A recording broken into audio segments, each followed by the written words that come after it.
ओम शांति। 18 मई 1969। आज की अव्यक्त मुरली हम मंथन कर रहे हैं बड़े बड़े अक्षरों में। पढ़ें, सुने और मंथन करें। आज की मुरली का विषय है रूहानी ज्ञान योग के ज्योतिषी। रूहानी ज्ञान योग के ज्योतिषी। आप सभी ने बुलाया या बाप दादा ने आप सभी को बुलाया है? आपने बाप दादा को बुलाया कि बाप दादा ने आपको बुलाया है? किसने किसको बुलाया है?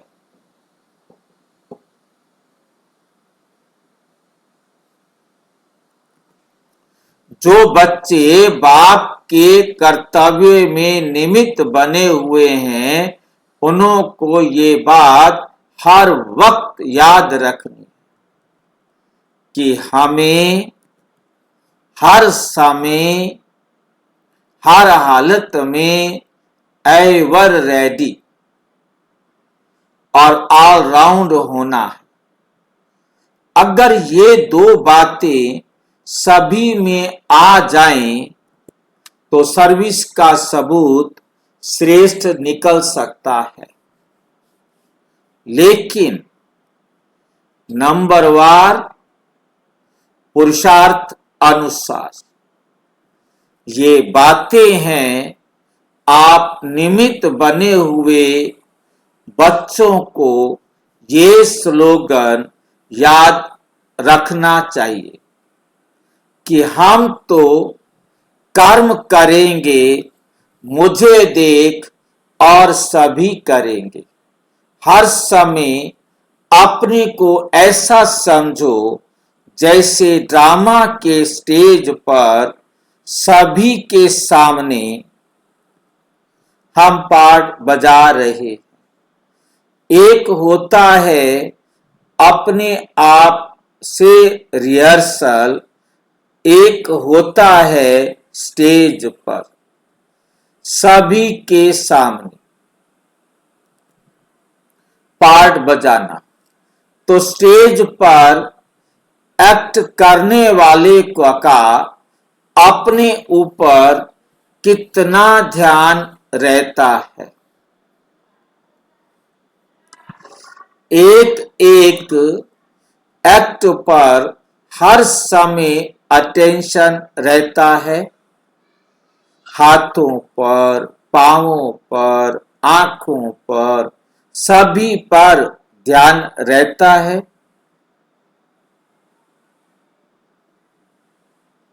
क्या करेंगे? हाथों पर, पांवों पर, आंखों पर, हर एक्ट पर, हर समय क्या करें हम?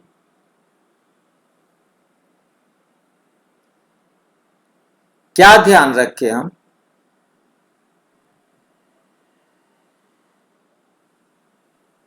क्या चाहता है हमारे से बाबा?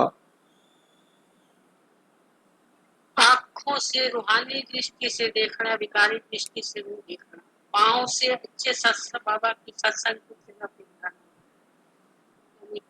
उंगली बाबा की तरफ। और हम सारा दिन अपना हाथ पैर आंखें देखते रहें क्या?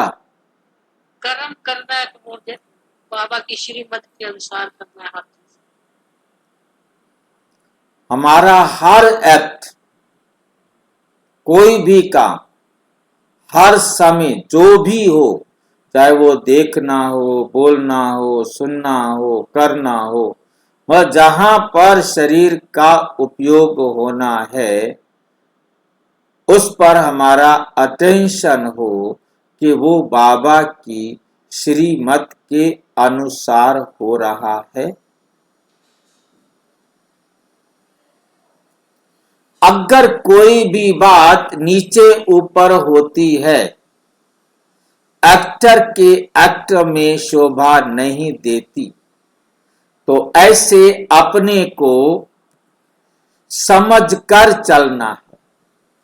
3 मिनट का रिकॉर्ड जब भरते हो तो कितना ध्यान देते हो? आप सभी भी अपने 21 जन्मों का रिकॉर्ड भर रहे हो, तो भरते समय बहुत ध्यान रखना है। रिकॉर्ड में जरा भी नीचे ऊपर हो जाता है तो वह रिकॉर्ड हमेशा के लिए रद्दी हो जाता है, हमेशा के लिए रद्दी हो जाता है। तुम्हारा भी 21 जन्मों के लिए सतयुगी राजधानी का जो रिकॉर्ड भरता है तो वे रद्द ना हो जाए, क्योंकि गलत भरा गया तो रद्द हो जाएगा ना।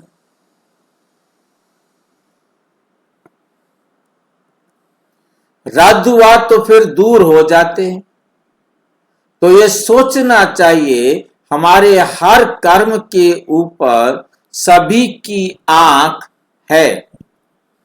एक्टर्स जब देखते हैं हमको सभी देख रहे हैं तो खास अटेंशन रहता है। एक्टर होते हैं, स्टेज पर होते हैं, उनको पता होता है कि हमें सारे देख रहे हैं, तो वो पूरा पूरा अपने ऊपर क्या रखते हैं? अटेंशन रखते हैं। कोई देखने वाला नहीं होता तो अलबेलापन रहता है।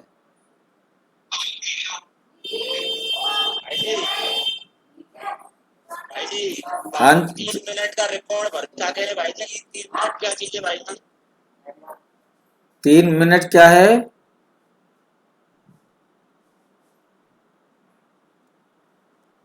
आपका प्रश्न क्या? बात आवाज नहीं आई आज। भाई जी 3 मिनट का रिकॉर्ड भरने की कह रहे हैं बाबा, ये क्या चीज है भाई जी? समझ नहीं आ रहा। 3 मिनट का कहाँ लिखा है?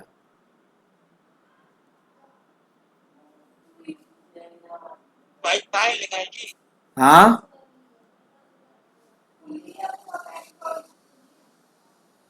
3 मिनट तो कहीं भी नहीं लिखा। 21 जन्मों का रिकॉर्ड भर रहे हो, 21 जन्मों का रिकॉर्ड भर रहे हो। संगम पर आप अपने संस्कार इतने श्रेष्ठ बनाते हो जो 21 जन्म चलते हैं। तो 21 जन्म क्यों? हाँ 21 जन्म क्यों? 21 जन्म का क्या मतलब? हमें तो नहीं पता ना हमने कितने जन्म लेने हैं। देखिए, मैक्स जो हम पाठ बना रहे हैं श्रेष्ठ कर्म करने के लिए, आगे तो डाउन जाना है। हम 21 जन्म श्रेष्ठ कर्म करें, श्रेष्ठ संस्कार बनाएं, सतयुग त्रेता में आएंगे। यदि हमने कम बनाया तो 20 जन्म हो जाएंगे, और कम बनाया तो और कम हो जाएंगे। 100% पवित्र बनेंगे तो हमें 21 जन्म मिलेंगे ना। और यदि 97% बनाया तो हमारा एक जन्म खत्म हो जाएगा, 20 जन्म का खेल हो जाएगा। क्योंकि सतयुग में 3% में एक जन्म खत्म। क्योंकि सतयुग में हमारी एवरेज आयु 150 वर्ष है। 50 वर्ष में 1 डिग्री कम होती है,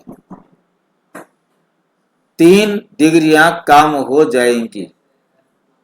150 साल का सतयुग में एक जन्म होता है तो 3 डिग्रियां कम। 97% आप पवित्र बने हैं तो एक जन्म कम, और 3% और कम हो गया, 6 डिग्रियां कम हो गई, तो आपके 2 जन्म का।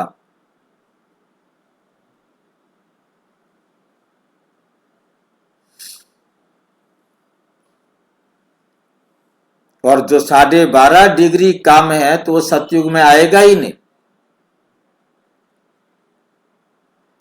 त्रेता में 2 डिग्री कम होते ही एक जन्म कम हो जाएगा। 21 जन्मों का रिकॉर्ड भरना माना सतयुग के शुरुआत में आना।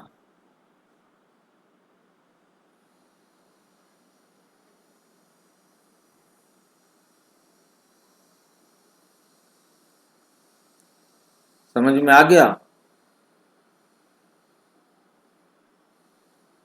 यदि 21 जन्म नहीं है तो उतना सतयुग में लेट, 8 जन्म लेट हो गए तो सतयुग में आ ही नहीं सकेंगे, आप त्रेता में आएंगे।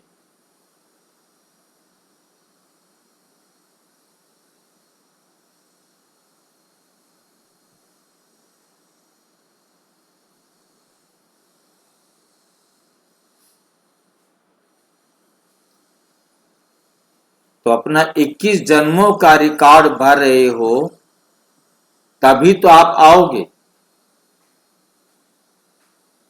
तो ये सोचना चाहिए, हमारे कर्म के ऊपर सभी की आंख है, हम स्टेज पर हैं, हमारा एक भी एक्ट गलत ना हो जाए।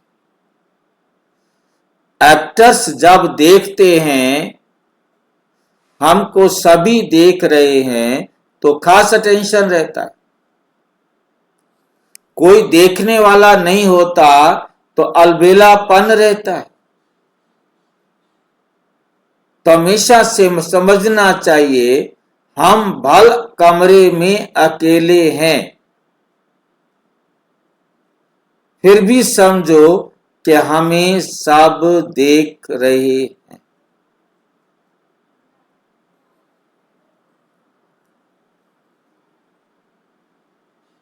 आप अकेले नहीं हो।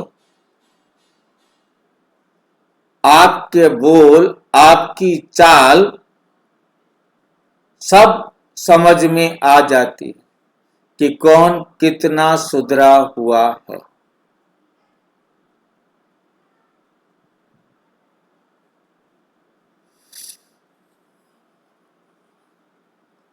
सारी सृष्टि की आत्माएं चारों ओर से हमें देख रही। अगर एक एक फूल ऐसा संपूर्ण और सुंदर हो जाए तो उस बगीचे की खुशबू कितनी फैल जाती है।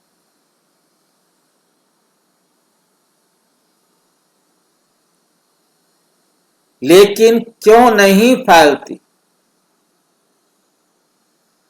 उसका कारण क्या है?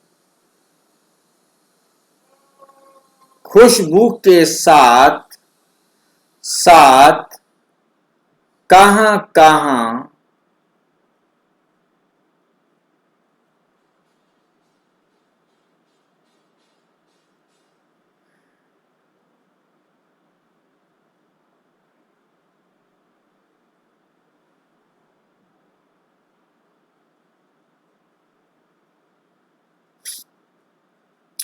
कहां कहां बीच में बातें भी आ जाती।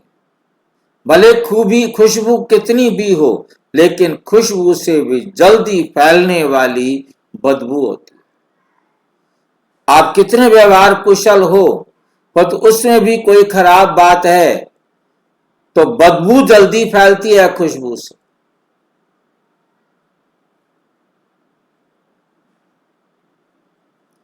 जरा सी बात सारी खुशबू को समाप्त कर देती। अविनाशी खुशबू जिसको सदा गुलाब कहते हैं, एक होता है सदा गुलाब, दूसरा होता गुलाब, तीसरा होता रूहे गुलाब।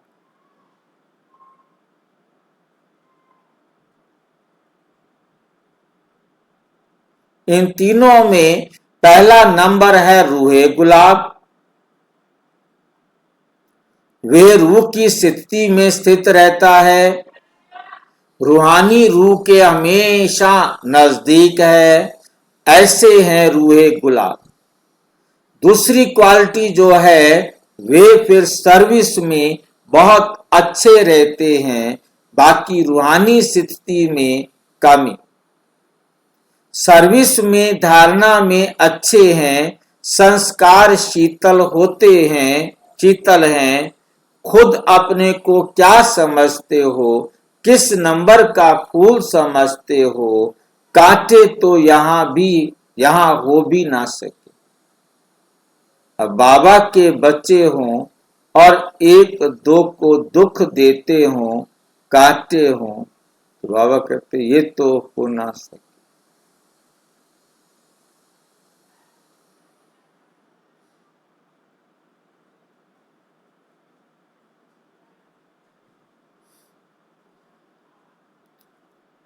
कांटे तो यहां हो भी ना सके, हैं तो सभी गुलाब, लेकिन गुलाब में भी फर्क है।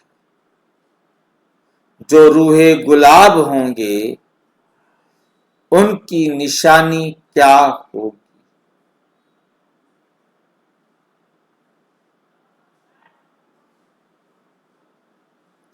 उनकी निशानी क्या होगी? आप लोगों को मस्तक की रेखा परखने आती है?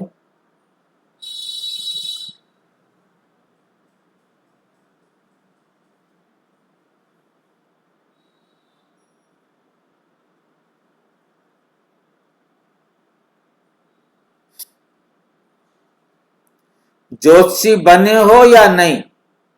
रेखा की पहचान है या नहीं? रेखा को परख सकते हो या नहीं?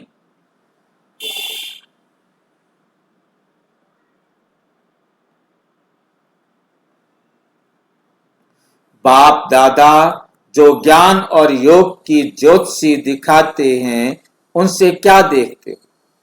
हर एक के मुखड़े से, नाइनों से, मस्तक से मालूम पड़ता है। इसमें भी विशेष मस्तक और नाइनों से मालूम पड़ता है। आप ज्योतिषी बनकर हर एक को परख सकते हो। नयनों में और मस्तक में वे रेखाएं जरूर रहती हैं, जिसको परखना ये भी ज्योतिष विद्या है।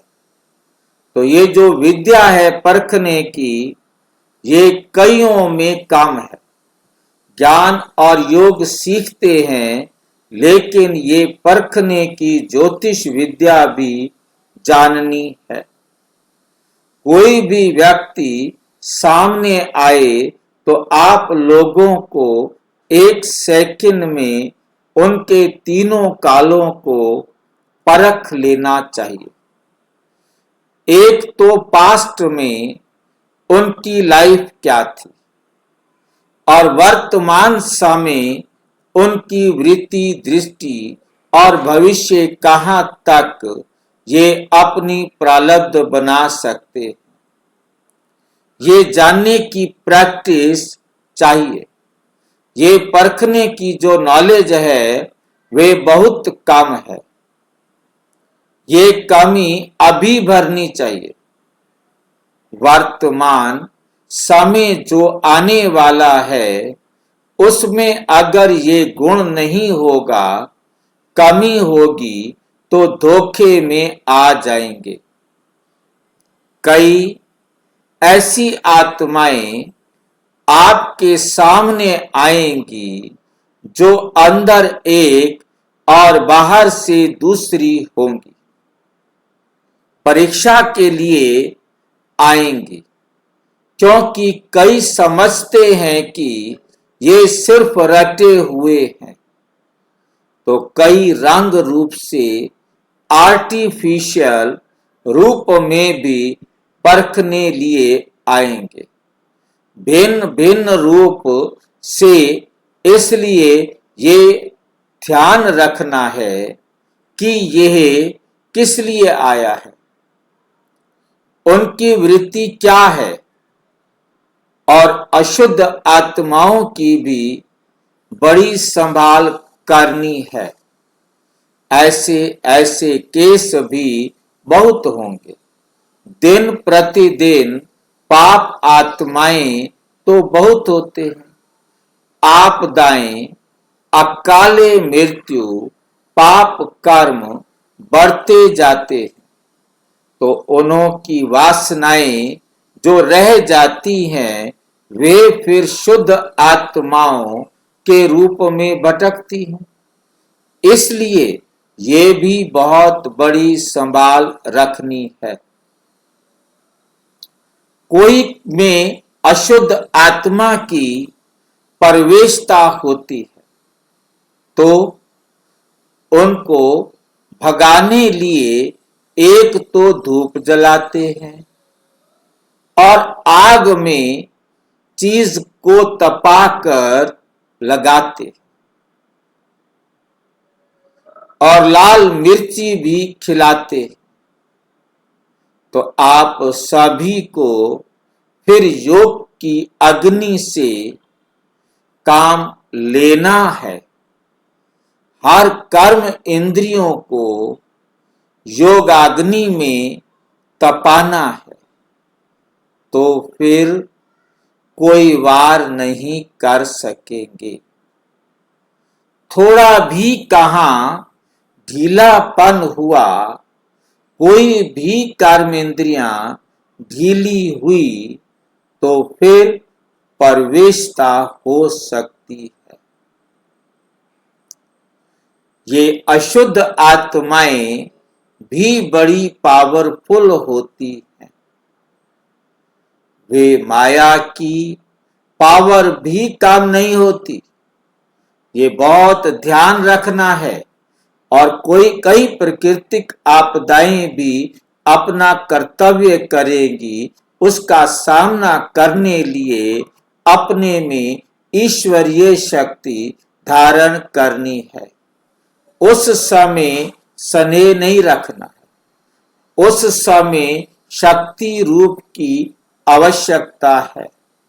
किस समय स्नेह मूर्त, किस समय शक्ति रूप बनना है, ये भी सोचना है कि इन सभी बातों में शक्ति रूप की आवश्यकता है।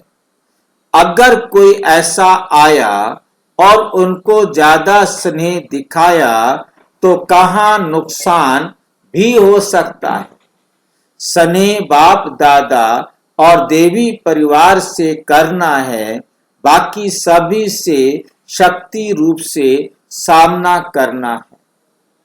कई बच्चे गफलत करते हैं, जो उन्हों के स्नेह में आ जाते हैं, वे स्नेह वृद्धि होकर कमजोर कर देता है। इसलिए अब शक्ति रूप की आवश्यकता है। अंतिम नारा भी भारत माता शक्ति अवतार का गायन है। गोपी माता थोड़े ही कहते हैं, शक्ति माता। अब शक्ति रूप का पाठ है। गोपिकाओं का रूप साकार में था,